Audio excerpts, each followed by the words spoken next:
Mesdames et messieurs, bonjour, ici Néthérion et vous êtes sur la chaîne Arcanum, une chaîne qui va vous guider dans votre découverte et votre appréciation des jeux de cartes à jouer et à collectionner. Pour cette première vidéo, on va se pencher sur les bases de la licence hyper prometteuse de Flesh and Blood. Je vous remercie d'avance pour votre réception de ce nouveau projet en marge de ma chaîne principale, et si vous découvrez mon travail grâce à cette vidéo ou que vous aimeriez vous lancer, n'hésitez pas à venir vous abonner et à rejoindre la famille. Allez, c'est parti! Dans cette vidéo, on va vous apprendre les bases pour vous lancer dans Flesh and Blood rapidement.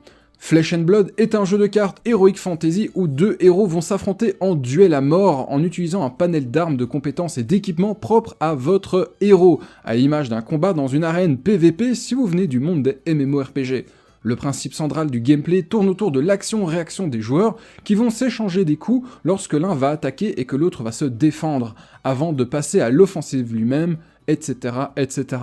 Et le vainqueur est celui ou celle qui a encore des points de vie alors que l'adversaire est tombé à 0. Le jeu Flesh and Blood vient d'une boîte néo-zélandaise, pour une fois ce ne sont pas des américains, du doux nom de Legend Story Studio qui dispose d'une philosophie très particulière avec Flesh and Blood, car il désire avant tout faire un jeu qui se joue en physique, dans un but social pour que les joueurs-joueuses puissent se retrouver facilement autour d'une table, que ce soit au travail ou dans leur magasin favori. Cette idée a donné en fait le nom et le concept du jeu Flesh and Blood, en chair et en os, en chair et en sang en français, mais allons plus loin dans la compréhension de cette licence. Parlons dans un premier temps des héros. Toutes les parties de Flesh and Blood commencent avec une carte de héros. Ces cartes de héros sont le cœur du jeu, vous mettant vous les joueurs dans leur peau. Vous allez attaquer, défendre ou faire toutes sortes et toutes formes d'actions à travers le héros et ses compétences.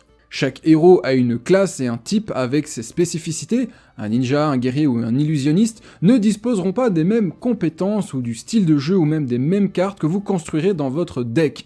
En effet, le type et la classe du héros vont déterminer quelles cartes et équipements vous pourrez utiliser. Par exemple, l'héroïne Dorinthea étant une guerrière, elle pourra utiliser l'épée à deux mains Dawnblade qui, comme l'indique leur cadre en bas de la carte, est réservé uniquement aux guerriers.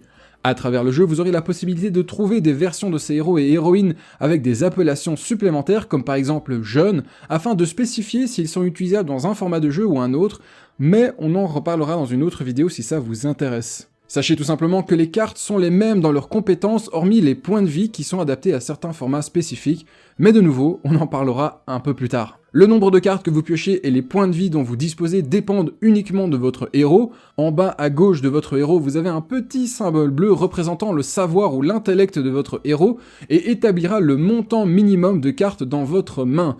De l'autre côté de la carte, vous avez tout simplement ses points de vie. Si vous perdez des points de vie jusqu'à 0, tout simplement vous perdez la partie. Donc ceux-ci sont vos points de vie. Chaque joueur commence avec une main équivalente au montant de votre intellect. De plus, à la toute fin de chacun de vos tours uniquement, vous piochez des cartes jusqu'à ce que le nombre de cartes en main soit égal à l'intellect de votre héros. Ainsi, il est souvent recommandé d'utiliser toutes les cartes de votre main à chaque tour pour maximiser le bénéfice de votre pioche. Au premier tour de jeu uniquement, les deux joueurs piochent un nombre de cartes égal à l'intellect de leur héros à la fin du tour. Vous pouvez avoir plus de cartes dans votre main ou plus de points de vie que le montant indiqué sur la carte de héros, il n'y a tout simplement pas de limite, c'est juste qu'il faut établir des montants de base. Parlons maintenant des équipements. Flesh and Blood joue avec une grosse influence RPG old school dans la gestion de l'équipement. Si vous avez joué un peu à Diablo ou à ces jeux, ces hack and slash là, votre héros peut équiper en fait différents objets selon ceux qui vous semblent les plus intéressants quand vous construirez votre deck. Les équipements sont présents en début de partie sur le terrain au même titre que les armes.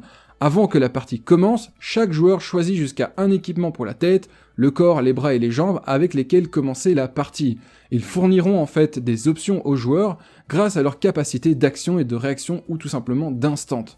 La plupart des équipements peuvent aussi être utilisés en défense en les ajoutant dans la zone de combat, en même temps que les cartes de défense utilisées depuis votre main lors des phases de défense, mais on en reparlera un petit peu plus tard. Vous devez juste savoir que vous pouvez les utiliser comme bon vous semble. Quand un équipement est utilisé pour se défendre, il est souvent amené à casser ou à perdre des points de défense, cela est spécifié généralement sur la carte, et permet à votre héros d'utiliser certains jokers.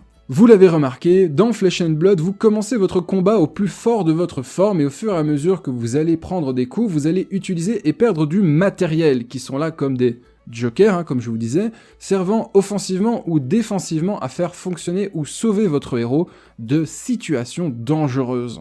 Certains équipements sont génériques et peuvent être utilisés par tous les héros, alors que d'autres sont réservés à certaines classes, et donc vous devrez choisir intelligemment ce qui convient le mieux à votre stratégie, car tout dépendra de ce que vous allez lui donner dans son propre deck. Si nous revenons à la carte Dawnblade, vous verrez que l'arme est utilisable qu'à 2 mains uniquement, et donc votre héros ne pourra pas utiliser de deuxième arme. Il est important de savoir que ces objets en fait ne pourront pas être changés en cours de partie, ils sont considérés comme bloqués et doivent prendre une part importante dans la façon de réfléchir et dans la construction de votre personnage, de votre héros. Ok, notre héros, comme vous le voyez, est équipé de ce dont on aura besoin pour le combat. Maintenant, parlons un peu des règles de jeu, comment joue-t-on à Flesh and Blood? Parlons un peu des actions et des ressources. Comment jouer une carte?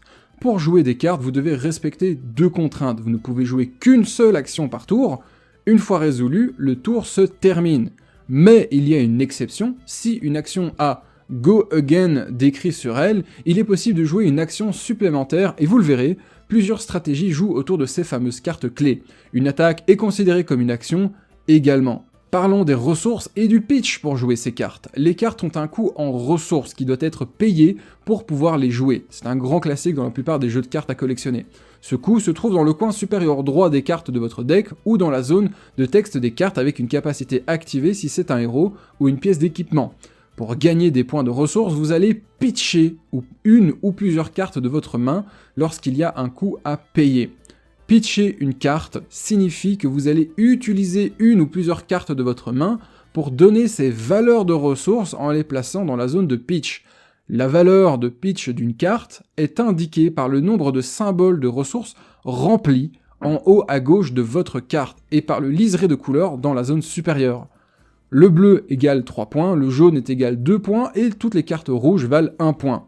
À la fin du tour, avant de piocher les cartes et passer au tour de l'adversaire, toutes les cartes de votre zone de pitch sont placées sous votre deck dans l'ordre de votre choix. Dans une partie de Flesh and Blood, vous parcourez presque toujours votre deck au moins une fois, alors n'oubliez pas que vous devrez composer plus tard avec les cartes que vous piochez et que vous pitchez maintenant. Ceci dit, en parlant de pitch, il est interdit de pitcher une carte sans raison. Vous devez avoir une action à payer pour pitcher une carte, et lorsque vous pitchez une carte, vous gardez les ressources qu'elle produit jusqu'à la fin de votre tour avant de disparaître, si tout simplement vous ne l'utilisez pas. Pas le droit d'utiliser un pitch à 3, 4, 5, par exemple, si vous n'utilisez qu'une seule ressource. En général, un joueur annonce d'abord quelle carte il va jouer et paye ensuite ses ressources nécessaires afin que l'adversaire puisse également suivre ce qu'il se passe. Maintenant parlons des phases de combat. La phase centrale de Flesh and Blood est le combat entre les héros. Lorsque votre action est une action d'attaque, le combat tout simplement commence par défaut. Le combat est constitué d'un ou plusieurs maillons de chaîne que l'on appelle les chain link, vous le verrez peut-être quand ça se présentera à vous. Une chain link en fait a 4 étapes. La phase d'attaque, la phase numéro 1, l'attaque step, le héros attaquant lance une attaque action en dépensant des ressources pitchées. Nous avons la phase numéro 2 qui est la fenêtre de défense, la defending window. Le héros en fait défenseur peut défendre avec n'importe quel nombre de cartes de sa main tant qu'elles ont des points de défense indiqués en bas à droite. Contrairement à l'attaque, il n'y a aucun coût en ressources à dépenser pour défendre avec des cartes. Placez-les simplement sur le maillon de la chaîne que vous défendez. Toutes les cartes en défense, si vous en mettez plusieurs sur une seule même attaque, sont déclarées simultanément pendant la fenêtre de défense, à l'exception des cartes de défense reaction, de défense réaction, qui ne peuvent être jouées que pendant la réaction window que l'on va aborder maintenant. Parlons de la troisième étape, la fenêtre de réaction, la réaction window. Le moment où les sorts de combat, les combatrix sont joués, le héros attaquant peut jouer des cartes de réaction d'attaque, ce qu'on appelle les reaction attack, si vous verrez c'est écrit sur la carte, et le héros défenseur peut jouer des cartes de réaction de défense en contrepartie également. Le joueur attaquant a l'initiative de jouer autant d'attaque reaction qu'il le souhaite, puis le joueur défenseur peut répondre avec autant de défense reaction qu'il le souhaite. Si le défenseur le fait, l'attaquant peut répondre avec d'autres attaques reaction, et ainsi de suite, en fait jusqu'à ce que plus aucun des joueurs ne décide de jouer d'autres réactions. Et c'est ça en fait qui forme les différents maillons. C'est ce que je vous disais en fait en début de vidéo, c'est un jeu en fait d'action-réaction à la matière d'une bataille. En fait, si vous avez connu ce format de jeu avec un paquet de cartes classique, où en fait chacun sort des cartes au hasard du paquet et le plus élevé tout simplement l'emporte. Ensuite, quatrième étape, le calcul des dégâts, le damage calculation. Comparer en fait la puissance d'attaque et la valeur de défense de toutes les cartes impliquées dans la chain link. Si la puissance de l'attaque combinée est supérieure à la défense totale, le héros défenseur en fait subit des dégâts égaux à la différence. Par exemple, si vous avez 14 et 13, le résultat 14 moins 13, 1, vous infligez 1 point de dégâts au personnage défenseur. Si le héros défenseur subit des dégâts de cette manière, l'attaque est considérée comme ayant touché. Si la fameuse attaque a Go Again, le héros attaquant peut maintenant lancer une autre attaque partant sur ces mêmes principes de attaque, réaction, attaque, défense, réaction, re-réaction, etc., puis calcul des dégâts. Comme vous ne rechargez votre main qu'à la fin de votre tour, faites attention au nombre de cartes avec lesquelles vous défendez. Ce sont autant de cartes en moins que vous aurez pour attaquer le prochain tour, puisque vous dépensez des ressources et puis ce sera à vous de jouer, mais vous ne pouvez pas piocher en début de tour. Tout l'intérêt de Flesh and Blood est de trouver le bon équilibre entre utilisation des ressources pour défendre et attaquer. Et en fait, c'est un enjeu crucial pour gagner, comme dans un duel à mort, où vous auriez besoin de savoir quand répondre à un assaut ou quand économiser pour mieux frapper par après. Une phase de combat en fait va vraiment vous demander beaucoup de réflexion et de réactivité pour savoir quelles ressources utiliser ou non dans le combat. Et c'est là le cœur de ce qui me plaît en fait dans ce jeu. Une même carte peut être utilisée de 3 façons différentes, selon comment l'affrontement évolue, selon la sortie de mon deck ou tout simplement la sortie de l'adversaire. Là où je voulais utiliser une carte pour faire des dégâts, elle va peut-être être d'une meilleure utilité en défense, grâce à sa valeur de défense, ou tout simplement de pitch, si j'ai besoin d'avoir un montant spécifique qu'elle va m'apporter.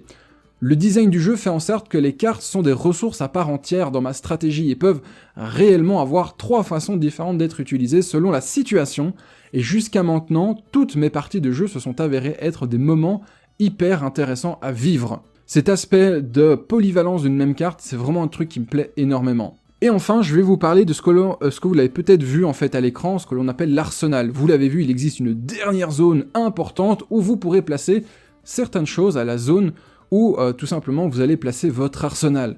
Sous votre zone de héros se trouve votre arsenal où vous pouvez stocker une carte de votre main pour une utilisation future. Vous aviez vos équipements qui sont établis à la base, mais en cours de route, peut-être que vous avez une carte qui vous intéresse et que vous allez placer dedans. À la fin de votre tour, avant de piocher des cartes, s'il vous reste des cartes en main et que votre arsenal est vide, vous pouvez mettre en fait une carte de votre main face cachée dans votre arsenal. Cette étape est cruciale et hyper importante dans ce que vous voulez placer dedans. Mais gardez à l'esprit que dans Flesh and Blood, les cartes d'arsenal ne peuvent être que jouées, donc ne peuvent pas être pitchées, ne peuvent être utilisées comme défense. Une carte en fait mise en arsenal permet donc de rajouter une possibilité d'attaque ou une possibilité supplémentaire lorsque ce sera votre prochain tour. Attention, il est impossible d'échanger la carte en arsenal avec toute autre carte de votre jeu, tant qu'elle n'est pas jouée. Faites donc bien attention à mettre une carte jouable en arsenal.